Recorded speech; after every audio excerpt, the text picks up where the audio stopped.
It was no accident that America rose to become the richest nation in the world, says author Tom Friedman. And the tools America needs to recapture its greatness have never left us.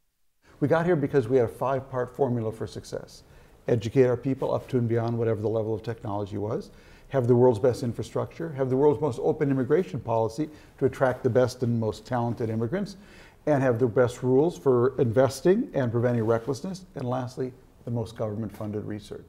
That was actually our, I'm not supposed to say this, industrial policy, okay? It was built on those 5 pillars. That was our formula for success. That's what's got us here, and it's what we've gotten away from.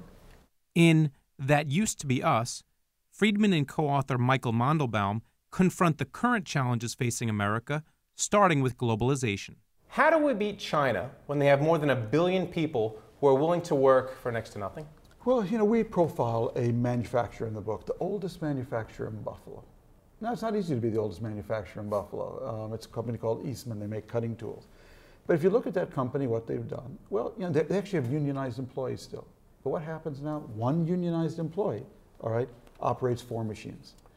Well, if one unionized employee can operate 4 advanced machines, then suddenly you can pay him 4 times what a Chinese laborer works. But that takes more skill, okay, and it takes more knowledge, and that's where we've got to go. That's the only way. It's combining higher knowledge with higher automation.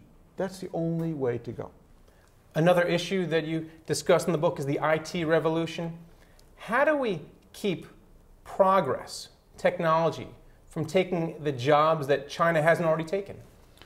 Well, you know, that's by staying ahead of the curve, okay? We still have to be the startup country of the world.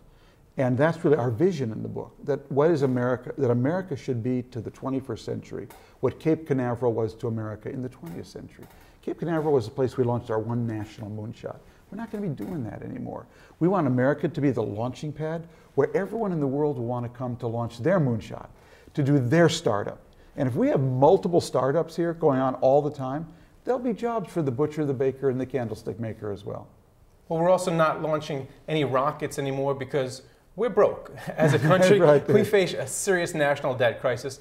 And in the New York Times, you have a lot of people, it's not just the New York Times, saying we need to spend more to get us out of this. You have Stiglitz and you have Krugman, lots of well-respected economists saying you got to spend more, but we don't have the money to spend. What's your view? My view is basically we need to do 3 things at once, Greg. We need to cut spending because we've made promises to future generations we cannot keep. We need to raise revenue, okay? Because we can't just take those spending cuts out of Social Security and Medicare. That's the end of capitalism if you do that, because you need those safety nets in a capitalist system. And lastly, we need to invest in those pillars of our success. Now, the order we need to do that in, I think is very important. I agree with the president. We do need that investment up front now, but that investment up front, I think will only have a stimulative effect if you combine it with a long-term fiscal plan that says we are getting this problem under control. Never to shy away from a hot topic, Friedman also tackles global warming in That Used to Be Us. Look, I'm not for stopping oil drilling. I understand. I get it. I get it.